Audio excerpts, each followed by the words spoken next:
Friends, welcome back to my channel. चलो India science पढ़ें। हम लोग पिछले पार्ट में फ्री रेडिकल रिएक्शन तक कंप्लीट कर चुके थे। अब चलो नेक्स्ट हम लोग समझते हैं बाय इलेक्ट्रोफिलिक सब्स्टिट्यूशन। सबसे पहले समझो इलेक्ट्रोफाइल क्या होता है, न्यूक्लियोफाइल क्या होता है। फाइल या फिलिक इसका मतलब होता है लविंग। इलेक्ट्रोफाइल मतलब electron loving. Electron loving, electron को लव कौन करेगा? जो खुद पॉजिटिव हो। यानी इलेक्ट्रोफाइल वो होते हैं जिन पर पॉजिटिव चार्ज होता है, न्यूक्लियोफाइल वो होते हैं जिन पर नेगेटिव चार्ज होता है। तो CH3 पॉजिटिव ये क्या है? इलेक्ट्रोफाइल है। Cl नेगेटिव ये क्या है? न्यूक्लियोफाइल है, इस पर नेगेटिव चार्ज है। अब नेक्स्ट है सब्स्टिट्यूशन। सब्स्टिट्यूशन रिएक्शन आप लोगों ने पढ़ी है क्लास 10th में। हम लोग क्वाड्रेटिक इक्वेशन सॉल्व करते हैं 3 मेथड से, substitution, elimination, cross multiplication. Substitution में क्या होता था? आप एक की वैल्यू निकालते थे और दूसरे में पुट कर देते थे। तो सब्स्टिट्यूशन में क्या होता है? किसी को हटाकर कोई दूसरा आ जाए। इलेक्ट्रोफिलिक सब्स्टिट्यूशन का मतलब क्या होगा? इलेक्ट्रोफाइल ऐड होगा, किसको हटाएगा? ये आप ध्यान रखना हमेशा। इलेक्ट्रोफाइल अगर सब्स्टिट्यूट हो रहा है तो वो इलेक्ट्रोफाइल को ही हटा के होगा। कैसे इलेक्ट्रोफाइल को हटाएगा? वीक इलेक्ट्रोफाइल को हमेशा रिप्लेस करेगा स्ट्रॉन्ग इलेक्ट्रोफाइल। मतलब हट तो पॉजिटिव ही चार्ज रहा है, लेकिन जो हट रहा है वो वीक था। ऐसे अगर न्यूक्लियोफिलिक सब्स्टिट्यूशन हो रहा है तो उसमें वीक न्यूक्लियोफाइल को रिप्लेस कर रहा होगा स्ट्रॉन्ग न्यूक्लियोफाइल। तो रिएक्शन देखते हैं। बेंजीन पर CH3, इसको बोलते हैं टॉलिन। ये इसका कॉमन नेम होता है टॉलिन, लेकिन आपको टॉलिन ही ज्यादा सुनने को मिलेगा।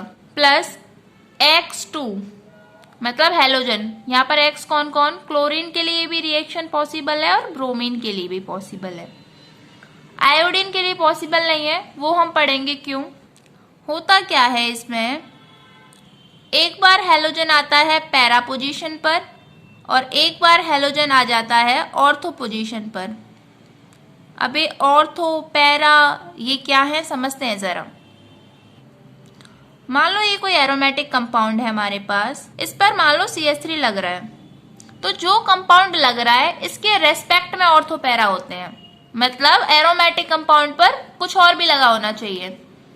अब देखो इसके जस्ट जो सामने वाली पोजीशन है इसको बोलते हैं पैरा पोजीशन। जो इसके पैरों में है, आगे जस्ट पैरा। इसके साइड में जो बॉडी गार्ड्स हैं दोनों, इनको हम लोग बोलते हैं ऑर्थो पोजीशन। ये भी ऑर्थो, ये भी ऑर्थो। और जो बची है वो है मेटा पोजीशन, ये मेटा। तो इसीलिए मैंने बोला एक बार हेलोजन आता है पैरा पर और एक बार ऑर्थो पर। किधर भी लगा दो, इस वाले ऑर्थो पर चाहे इस वाले ऑर्थो पर। है तो ये दोनों सेम, पर क्या है पोजीशन डिफरेंट डिफरेंट है हेलोजन की। तो हम बोलते हैं ये आइसोमर्स हैं, ऑर्थो पैरा आइसोमर्स हैं ये। अच्छा, इसी में अगर ये कंपाउंड यहां लगाओ CH3, अब इसके सामने वाली ये पैरा है और इसके साइड वाली ऑर्थो और ये मेटा। कंपाउंड के अकॉर्डिंग डिसाइड करते हैं। उसके जस्ट सामने वाली पैरा हो जाती है, साइड वाली ऑर्थो और बची कुछ ही मेटा पोजीशन। अब देखो रिएक्शन में हो क्या रहा है। टॉलिन कुछ इस तरीके से CH3 कार्बन मैक्सिमम 4 बॉन्ड बनाती है। 4 इसमें वैलेंस इलेक्ट्रॉन होते हैं, चारों बॉन्ड बन रखी हैं। यहाँ पर रेजोनेटिंग इफेक्ट तो नहीं होता, लेकिन आप लोगों ने क्लास 11th में पढ़ा था हाइपर कॉन्जुगेशन इफेक्ट, जो सेम रेजोनेंस जैसा होता है। कार्बन कैसी? sp3 हाइब्रिडाइज्ड कार्बन है और इससे ये हाइड्रोजन अटैच्ड है। तो यहां पर कौन सा इफेक्ट आ जाएगा? Hyper conjugation effect. इसके अंदर क्या होता है, ये जो बॉन्ड है एक हाइड्रोजन की टूट जाएगी, तो हाइड्रोजन कैसी हो जाएगी? पॉजिटिव। और कार्बन पर अब इलेक्ट्रॉन डेंसिटी आ चुकी है नेगेटिव। इलेक्ट्रॉन डेंसिटी डोनेट होगी तो इस तरफ। अब सेम रेजोनेटिंग स्ट्रक्चर जैसे बनते हैं वैसे हाइपर कॉन्जुगेटिव स्ट्रक्चर्स बनेंगे। इस पर नेगेटिव और यहाँ पर पॉजिटिव चार्ज, इलेक्ट्रॉन डेंसिटी है पॉजिटिव चार्ज, क्या बन जाएगी? Double bond, hydrogen hydrogen. Again अब ये बॉन्ड ऐसे टूटेगी, यहां पर पॉजिटिव, पॉजिटिव और नेगेटिव के बीच में बॉन्ड। अब ये वाली बॉन्ड टूटेगी, ये जो बॉन्ड बनी है वो दोबारा से टूट जाएगी ऊपर की तरफ। तो यहां पर पॉजिटिव, यहां पर नेगेटिव, दोबारा से क्या? डबल बॉन्ड इस तरीके से बन गई। इलेक्ट्रॉन डेंसिटी इसके पास गई, कार्बन के पास दोबारा नेगेटिव पॉजिटिव, दोनों में दोबारा क्या बन जाएगी? बॉन्ड। इसको बोलते हैं हाइपर कॉन्जुगेशन। सेम रेजोनेंस की तरह इफेक्ट है, लेकिन उन कंपाउंड्स में देखने को मिलेगा जिसमें बेंजीन से directly sp3 hybridised carbon attached है, इस पर लोन पेयर नहीं है, और ये इफेक्ट सिंगल बॉन्ड में देखने को मिलता है। अगर प्लस आर इफेक्ट हो रहा है या हाइपर कॉन्जुगेशन हो रही है तो इलेक्ट्रॉन डेंसिटी कहाँ कहाँ अवेलेबल होती है? ये कंपाउंड, एक बार नेगेटिव चार्ज यहाँ आ रहा है, ऑर्थो पोजीशन, पैरा पर आया और घूम के नेगेटिव किस पर आया? दोबारा से ऑर्थो पर। मेटा पर देखो यहाँ से गई है तो हमेशा पॉजिटिव चार्ज रहा है, सेम बॉन्ड यहाँ से टूटी है, पॉजिटिव चार्ज रहा है। आप कैसे भी बना लेना स्ट्रक्चर, ऑर्थो और पैरा पर आती है इलेक्ट्रॉन डेंसिटी जब प्लस आर इफेक्ट हो रहा हो या हाइपर कॉन्जुगेशन इफेक्ट हो रहा हो, और मेटा पर इलेक्ट्रॉन डेंसिटी तब आएगी जब माइनस आर इफेक्ट हो रहा होगा। इलेक्ट्रॉन डेंसिटी जब कोई खींच रहा होता है तो मेटा पर इलेक्ट्रॉन डेंसिटी आ जाती है। नेगेटिव चार्ज कहाँ कहाँ अवेलेबल है? ऑर्थो पर और पैरा पर। हाइड्रोजन है ये टूट जाता है, और हमें पता है ऑर्थो पैरा हर जगह इसमें हाइड्रोजन है, और यहाँ पर ये इलेक्ट्रोफाइल की तरह अटैक करेगा, मतलब Cl पॉजिटिव फॉर्म में अटैक कर रही है। पॉजिटिव है तो किस पर अटैक करेगा? नेगेटिव वाली पोजीशन, ऑर्थो पर या पैरा पर। तो ऑर्थो या पैरा पोजीशन की हाइड्रोजन चली जाती है, वीक इलेक्ट्रोफाइल है, और उसकी जगह क्लोरीन आ जाती है। तो आपको डायरेक्ट रिएक्शन क्या याद में रखनी है कि हैलोजन एक बार पैरा पोजीशन पर और एक बार ऑर्थो पोजीशन पर, और ये रिएक्शन होती है इन the presence of Fe dark या फिर एनहाइड्रस FeCl3। अच्छा, यही रिएक्शन आयोडीन के लिए पॉसिबल नहीं है, यानी अगर इस तरीके से टोलिन प्लस I2 हो तो प्रोडक्ट ये नहीं बनेंगे। ऐसा क्यों होता है?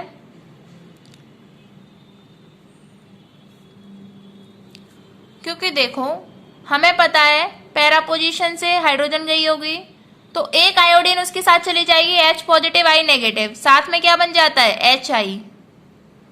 और यहाँ जो ये HI जनरेट हुआ है ये एज अ रिड्यूसिंग एजेंट की तरह काम करता है।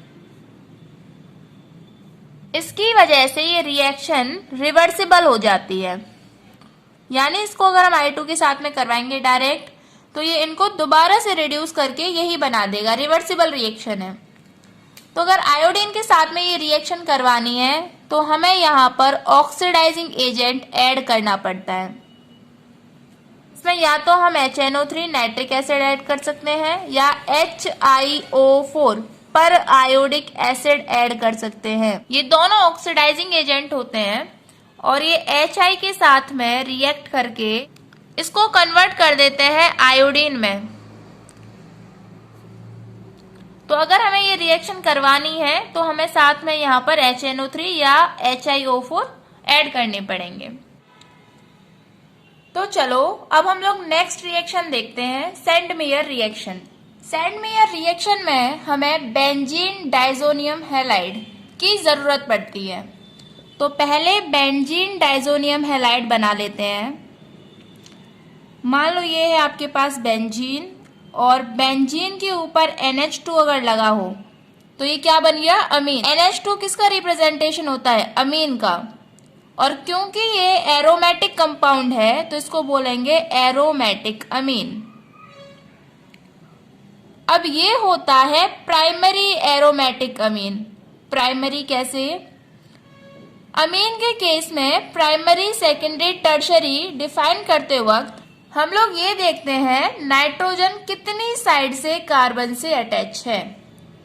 यहाँ पर देखो नाइट्रोजन एक साइड से कार्बन से अटैच है और 2 हाइड्रोजन बॉन्ड। नाइट्रोजन एक साइड से कार्बन से अटैच है तो ये प्राइमरी एरोमेटिक अमीन हो गया। और ये जो कंपाउंड है इसका कॉमन नेम होता है एनिलीन। अगर एनिलीन को NaNO2 प्लस HCl के साथ में रिएक्ट करवाया जाए तो बनेगा बेंजीन डाइजोनियम हैलाइड। ये पूरी रिएक्शन आपके अमीन वाले चैप्टर में है, यहाँ पर हम लोग इसको शॉर्ट में देख रहे हैं। अब देखो सेंडमेयर रिएक्शन में क्या होता है। बेंजीन डाइजोनियम हैलाइड लेते हैं और यहाँ पर हैलाइड कौन है, क्लोरीन, तो ये क्या है, बेंजीन डाइजोनियम क्लोराइड। अगर यहाँ पर HBr होता तो बेंजीन डाइजोनियम ब्रोमाइड। अगर बेंजीन डाइजोनियम हैलाइड को मैं रिएक्ट करवाऊं क्यूप्रस क्लोराइड से यानी Cu2Cl2 तो रिएक्शन क्या होती है, यहाँ पर क्लोरीन आ जाएगी और नाइट्रोजन अलग हो जाएगा, तो ये क्या बन गई, क्लोरोबेंजीन। तो सेंडमेयर रिएक्शन से हम लोग अराइल हैलाइड बना सकते हैं। ऐसे ही बेंजीन डाइजोनियम हैलाइड को Cu2Br2 से रिएक्ट करवाएं तो क्या बन जाएगी, ब्रोमो बेंजीन प्लस नाइट्रोजन अलग हो जाएगी। अगर हमें आयोडोबेंजीन बनानी है तो हमें इसको क्यूप्रस आयोडाइड से भी रिएक्ट करवाने की जरूरत नहीं पड़ती, हम डायरेक्ट इसमें पोटेशियम आयोडाइड मिला सकते हैं और हमारा कंपाउंड बन जाएगा आयोडोबेंजीन प्लस नाइट्रोजन। तो ये तीनों रिएक्शन सेंडमेयर रिएक्शन के अंदर ही आती हैं। क्लोरोबेंजीन बनाना है तो ये, ब्रोमोबेंजीन बनाना है तो ये, और आयोडोबेंजीन बनाना है तो पोटेशियम आयोडाइड। नेक्स्ट मेथड समझो, एल्कीन से हेलो एल्कीन्स बनाना। मान लो ये कंपाउंड आपको दे रखा है, इसको रिएक्ट करवाता है HCl के साथ में, तो रिएक्शन क्या होगी, रिएक्शन कुछ इस तरीके से होगी। अब ये प्रोडक्ट कैसे बना देखो, जो डबल बॉन्ड होती है वो टूट जाती है। मान लेते हैं डबल बॉन्ड ऐसे टूटी, तो जिस तरफ टूटेगी CH2 ये क्या, नेगेटिव, और ये वाला CH2 कैसा रहेगा, positive. H positive Cl negative, तो नेगेटिव वाला किस पर अटैक कर देगा, पॉजिटिव वाले पर, और इस पर कौन अटैक करेगा, हाइड्रोजन पॉजिटिव वाला, तो हमारा कंपाउंड बन जाएगा ये। अब मान लो हमारे पास कंपाउंड होता CH3CH डबल बॉन्ड CH2। अब देखो क्या क्या पॉसिबिलिटी है, ये बॉन्ड ऐसे भी टूट सकती है और ऐसे भी, तो हमें कैसे बॉन्ड तोड़नी है। अगर ये बॉन्ड ऐसे टूटेगी तो ये नेगेटिव ये पॉजिटिव, क्या बनेगा, CH3CH positive CH2 negative, carbocation बन गया। और कार्बोकैटायन कैसा बना है, सेकेंडरी, दोनों साइड से कार्बन लगी हुई है। और अगर ऐसे टूटेगी तो CH3CH negative CH2 positive, carbocation बना है। कैसा कार्बोकैटायन है, प्राइमरी कार्बोकैटायन।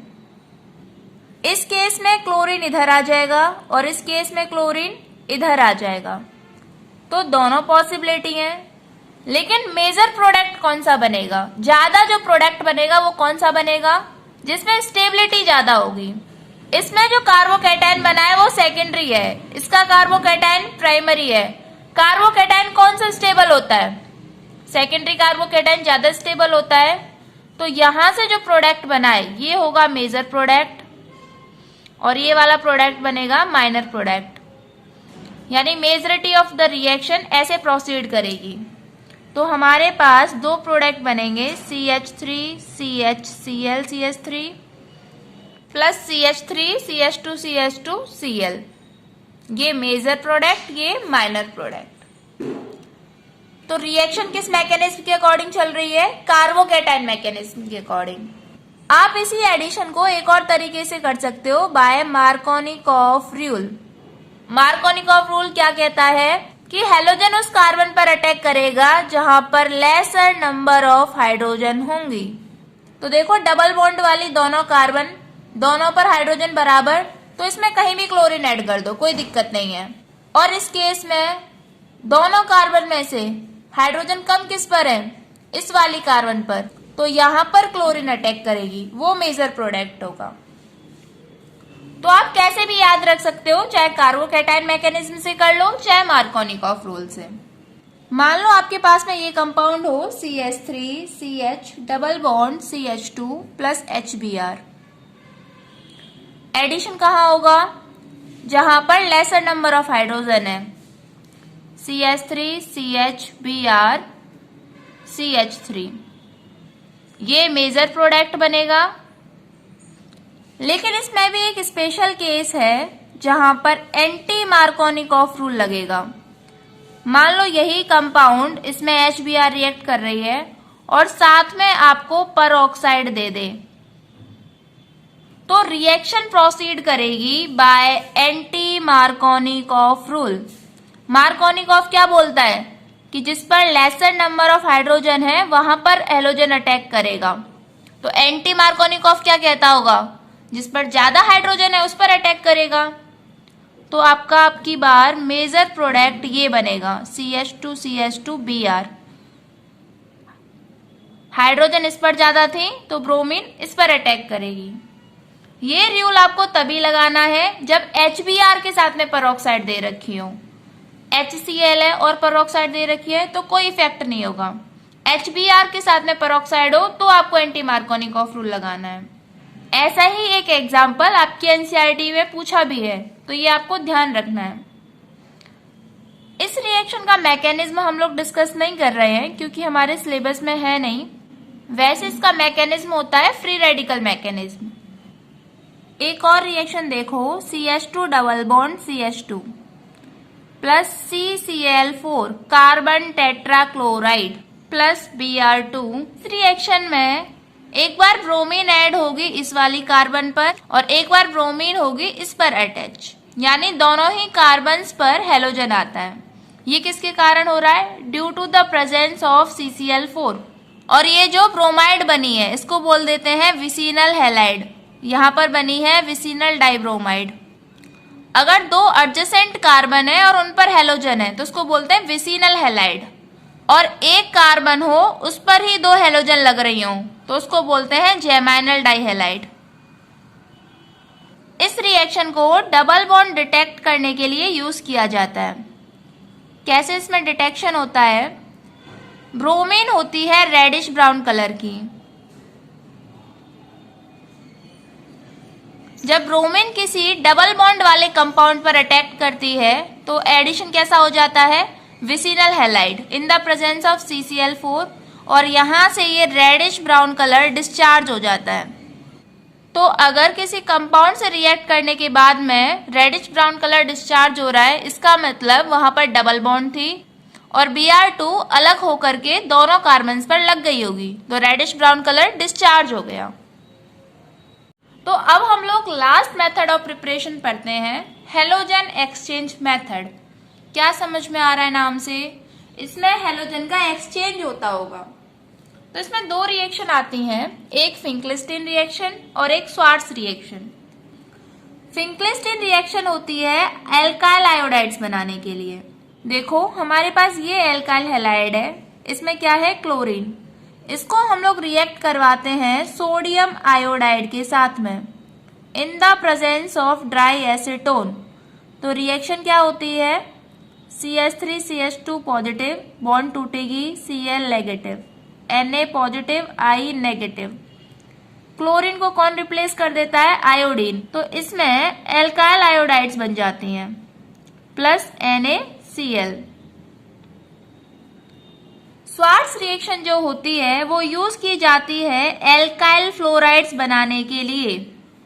मान लो हमारे पास है ब्रोमोमीथेन, इसको हमने रिएक्ट करवाया सिल्वर फ्लोराइड AgF से, हैलोजन एक्सचेंज हो जाएगी CH3F plus AgBr। Swarts reaction में हम लोग AgF की जगह Hg2F2 यूज कर सकते हैं, COF2, cobalt fluoride, antimony fluoride, कुछ भी यूज कर सकते हैं। सबके अंदर क्या होगा? फ्लोरीन का एक्सचेंज हो जाएगा। तो यहाँ पर आपके मेथड ऑफ प्रिपरेशन खत्म हो गए। नेक्स्ट टॉपिक हम लोग पढ़ेंगे फिजिकल प्रॉपर्टीज। एल्काइल हैलाइड और एराइल हैलाइड्स की क्या क्या फिजिकल प्रॉपर्टीज होती हैं। सबसे पहले मेल्टिंग एंड बॉइलिंग पॉइंट। तो आपको एक चीज हमेशा ध्यान रखनी है, melting and boiling point directly proportional होते हैं मॉलिक्यूलर मास के। यानी अगर किसी का मॉलिक्यूलर मास ज्यादा तो उसका मेल्टिंग बॉइलिंग पॉइंट हमेशा ज्यादा होगा। और किसके प्रोपोर्शनल होते हैं? इंटर एटमिक इंटरेक्शन, मतलब इंटर एटमिक फोर्सेस, आपस में जो फोर्स लग रही होगी मॉलिक्यूल्स के बीच में, उसके। अब आपको पता है अगर नॉन पोलर मॉलिक्यूल हो तो उनके बीच में कौन सी फोर्स लगती है? वैन वाल फोर्स। और पोलर मॉलिक्यूल के बीच में डाइपोल इंटरेक्शन। इसी बेसिक से हम लोग पूरा मेल्टिंग एंड बॉइलिंग पॉइंट समझेंगे। मेल्टिंग एंड बॉइलिंग पॉइंट में एक क्वेश्चन आता है कि एल्काइल हैलाइड्स का मेल्टिंग और बॉइलिंग पॉइंट पेरेंट हाइड्रोकार्बन से ज्यादा क्यों होता है? जैसे मान लो ये है हमारी इथेन, एक हाइड्रोजन हटी और बन गया CH3CH2Cl। तो वो पूछ रहा है कि इसका मेल्टिंग बॉइलिंग पॉइंट ज्यादा क्यों है in comparison to its parent hydrocarbon. उसका क्या रीजन होता है? देखो, इस केस में हाइड्रोजन को हटके क्लोरीन आई है तो मॉलिक्यूलर मास बढ़ा है, हाइड्रोजन से ज्यादा मास होता है क्लोरीन का। इसके अलावा एल्काइल हैलाइड्स ये कैसी है? पोलर है। पोलर है तो फोर्स कौन सी? डाइपोल इंटरेक्शन, जो ज्यादा स्ट्रॉन्ग है। और ये कैसी है? नॉन पोलर, तो इसके बीच में फोर्स वैन डर वाल फोर्स। वैन डर वाल फोर्स वीक होती है in comparison to dipole interaction. तो इन दोनों कारणों की वजह से मेल्टिंग एंड बॉइलिंग पॉइंट हमेशा एल्काइल हैलाइड्स का ज्यादा होता है in comparison to their parent hydrocarbon. Next इसमें क्वेश्चन आता है, अगर आपको इस तरीके से एल्काइल हैलाइड्स दे रखी हैं जिनमें सबका एल्काइल वाला पार्ट सेम है, तो ये तो हमें चेक करना नहीं है, हेलोजन अलग अलग है, तो किसका मेल्टिंग पॉइंट ज्यादा किसका कम? हमें तो पता है मॉलिक्यूलर मास ज्यादा तो उसका मेल्टिंग एंड बॉइलिंग पॉइंट ज्यादा। किसका मॉलिक्यूलर मास ज्यादा होगा? इसका, फिर इसका, देन ये। अब एक और पॉइंट, आइसोमेरिक हेलोएल्केन्स हो तो किसका मेल्टिंग एंड बॉइलिंग पॉइंट ज्यादा? आइसोमर्स कौन होते हैं? जिनका फॉर्मूला सेम हो बट स्ट्रक्चर डिफरेंट हो। जैसे मान लो आपको अगर ये कंपाउंड्स दे रखे हो, ये सब एक दूसरे के आइसोमर्स हैं, फॉर्मूला देखो सबका सेम है, सब में 4 कार्बन 1 ब्रोमीन है। अब इनमें मॉलिक्यूलर मास तो सबका सेम निकलेगा, तो हम किसका मेल्टिंग पॉइंट ज्यादा बताएं? हम लोग मेल्टिंग पॉइंट ज्यादा बताएंगे पहले स्ट्रेट चेन का, देन ब्रांचिंग। जितनी ज्यादा ब्रांचिंग होती है उतना ही मेल्टिंग एंड बॉइलिंग पॉइंट कम होता है। तो आपको ध्यान रखना है ये पॉइंट। तो आपको ध्यान रखना है boiling point decreases if branching increases in case of isomeric haloalkanes. एक क्वेश्चन और आपसे पूछा जाता है इन केस ऑफ आइसोमेरिक डाइहेलोबेंजीन। इसमें दो हेलोजन है और ये सब एक दूसरे के आइसोमर्स हैं। क्या डिफरेंट है इनमें? Position of halogen. ये वाला ऑर्थो आइसोमर, ये वाला मेटा आइसोमर और ये क्या है? Para isomer. अब इनका मॉलिक्यूलर मास तो फिर से सेम, किसको बताएंगे? तो इसमें आपको ध्यान रखना है इन सब का मेल्टिंग बॉइलिंग पॉइंट तकरीबन एक जैसा होता है, लेकिन फिर भी पैरा आइसोमर का मेल्टिंग पॉइंट ज्यादा होता है। क्यों? Due to the symmetry. ये अपने क्रिस्टल लैटिस में ज्यादा बेहतर तरीके से फिट हो सकता है। तो आपको लिखना है due to symmetry of para isomers they better fit into crystal lattice than ortho and meta isomers. तो ऑर्थो और मेटा से ज्यादा पैरा वाले का मेल्टिंग पॉइंट होता है। तो अब मेल्टिंग और बॉइलिंग पॉइंट आप लोगों को समझ में आ रहा है। तो नेक्स्ट फिजिकल प्रॉपर्टी हम लोग देखते हैं सॉल्युबिलिटी। सॉल्युबिलिटी में आप हमेशा याद रखना लाइक डिसॉल्व्स लाइक, जो जैसा होता है वो वैसे को ही डिसॉल्व करता है। अगर सब्सटेंस पोलर है तो वो पोलर सॉल्वेंट में डिसॉल्व होगा, अगर नॉन पोलर है तो नॉन पोलर में डिसॉल्व होगा। अब देखो एल्काइल हैलाइड जो होती हैं ये स्लाइटली सॉल्यूबल होती हैं वाटर में, मतलब घुलती तो है बट बहुत ही कम। ऐसा क्यों है वो समझते हैं। मान लो ये एल्काइल हैलाइड्स हैं तो ये आपस में इनके बीच में बॉन्ड है, ऐसे ही वाटर के मॉलिक्यूल्स के बीच में भी बॉन्ड होगी। अब क्या होगा, अगर एल्काइल हैलाइड को पानी में डिसॉल्व होना है तो ये बॉन्ड टूटेगी, ये बॉन्ड टूटेगी और एक नई बॉन्ड एल्काइल हैलाइड्स और वाटर के बीच में बनेगी, तब जाकर के ये पानी में डिसॉल्व होगी। तो सोचो एल्काइल हैलाइड इतना झंझट क्यों करेगी, अगर उसको स्टेबिलिटी मिल रही होगी तो। अगर ये वाली बॉन्ड ज्यादा स्ट्रांग है पहले की बॉन्ड से तो ठीक है, आपस की बॉन्ड को तोड़ेगी और एक नई बॉन्ड बनाएगी। लेकिन अगर ये बॉन्ड पहले के कंपैरिजन में भी वीक बने तो उसकी तो स्टेबिलिटी और कम हो रही है, वो क्यों अनस्टेबल होना चाहेगी। तो यहां से आप समझ ही गए होंगे, जो बॉन्ड बनती है एल्काइल हैलाइड और वाटर के बीच में वो वीक होती है in comparison to alkyl halide bond and water water bond, क्योंकि पहले ये बॉन्ड टूटेगी फिर ये बॉन्ड टूटेगी, इन्हें तोड़ने के लिए एनर्जी चाहिए, वो एनर्जी ज्यादा होती है इन कंपैरिजन टू इस बॉन्ड के फॉर्मेशन में जो एनर्जी रिलीज होगी। दूसरा पॉइंट, अगर ये एल्काइल हैलाइड्स हैं, देखो इसमें मिथाइल, इसमें इथाइल, इसमें प्रोपाइल, नंबर ऑफ कार्बन्स बढ़ती हुई जा रही हैं। कार्बन बढ़ती हुई जा रही है मतलब कौन सा पार्ट बढ़ रहा है, नॉन पोलर पार्ट। तो जैसे जैसे नॉन पोलर पार्ट बढ़ेगा वैसे वैसे सॉल्युबिलिटी डिक्रीज होती जाएगी। यानी अगर कोई मिथाइल हैलाइड है तो वो ज्यादा सॉल्युबल है वाटर में इन कंपैरिजन टू इथाइल हैलाइड। तो आप लोगों को फिजिकल प्रॉपर्टीज अच्छे से समझ में आ रही हैं। तो चलो अब हम लोग नेक्स्ट टॉपिक पढ़ते हैं, रिएक्शन ऑफ हेलो एल्केन। पहले हम लोगों ने सीखा था हेलो एल्केन को प्रिपेयर करना, अब हम लोग हेलो एल्केन की रिएक्शन सीख रहे हैं। हेलो एल्केन किस तरीके की रिएक्शन दिखाती हैं? तो हेलो एल्केन्स 3 तरीके की रिएक्शन दिखाती हैं, न्यूक्लियोफिलिक सब्स्टिट्यूशन, एलिमिनेशन रिएक्शंस और मेटल के साथ में रिएक्शन। हम लोग इन तीनों रिएक्शंस को बारी बारी से डिस्कस करेंगे। सबसे पहले पढ़ते हैं न्यूक्लियोफिलिक सब्स्टिट्यूशन।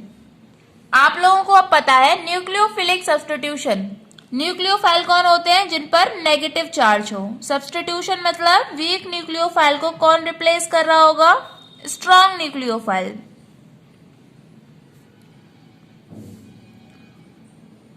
जैसे रिएक्शन देखते हैं तो इसमें K positive OH negative, nucleophile कौन है, OH नेगेटिव, और यहां पर न्यूक्लियोफाइल कौन है, Cl नेगेटिव। तो वीक न्यूक्लियोफाइल को कौन रिप्लेस कर देगा, स्ट्रॉन्ग न्यूक्लियोफाइल। क्लोरीन की जगह आ जाएगा OH प्लस KCl। ऐसे ही अगर H2O होता तो H positive OH negative, chlorine की जगह कौन आता, OH।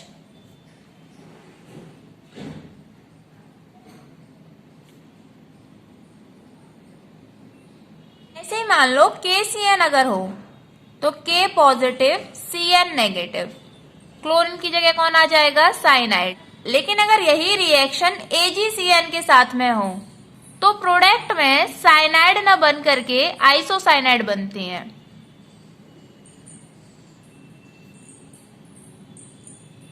देखो हुआ तो इस रिएक्शन में भी न्यूक्लियोफाइल का सब्स्टिट्यूशन है, लेकिन साइनाइड न बन करके आइसोसाइनाइड बनी है।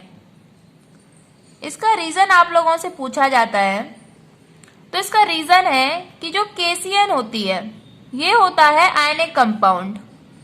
तो KCN कैसे टूटती है, K positive plus Cn negative. तो अब इस साइनाइड आयन में कार्बन पर भी इलेक्ट्रॉन डेंसिटी और नाइट्रोजन पे भी कहीं से भी अटैक हो सकता है।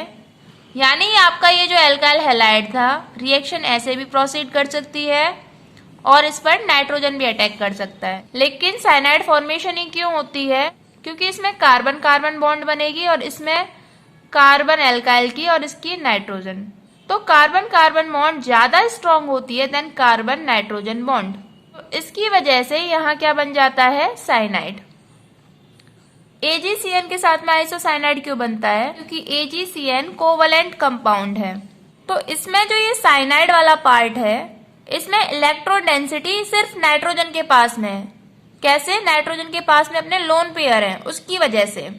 तो यहाँ पर नाइट्रोजन अटैक करेगी पॉजिटिव पार्ट पर और आइसोसाइनाइड फॉर्मेशन होगी। तो ये आपको ध्यान में रखना है, KCN के साथ में साइनाइड और AgCN के साथ में आइसोसाइनाइड फॉर्मेशन होती है। तो न्यूक्लियोफिलिक सब्स्टिट्यूशन आपको समझ में आ रहा है। वीक न्यूक्लियोफाइल की जगह कौन आ जाता है? Strong nucleophile. अब न्यूक्लियोफिलिक सब्स्टिट्यूशन होने के दो मैकेनिज्म होते हैं, SN1 मैकेनिज्म और SN2 मैकेनिज्म। ये दोनों मैकेनिज्म हम लोग नेक्स्ट पार्ट में डिस्कस करेंगे। तो अब आपको क्या करना है, अभी तक जो भी रिएक्शंस हमने पढ़ी है सारी रिवाइज करनी है। आप लोग ध्यान रखना, ऑर्गेनिक को रिवीजन की रिक्वायरमेंट बहुत ज्यादा होती है। आप लोगों को डेली पीछे से रिएक्शन रिवाइज करते हुए चलनी है। 90% बच्चों को ऑर्गेनिक टफ लगती है क्योंकि वो लोग डेली रिवाइज ही नहीं करते हैं। रिएक्शंस रिवाइज करो और उसके बाद में क्वेश्चन प्रैक्टिस करो, तो आपको ऑर्गेनिक बहुत आसान लगने लगेगी। So thank you students and keep revising, and for your notes kindly check the description box.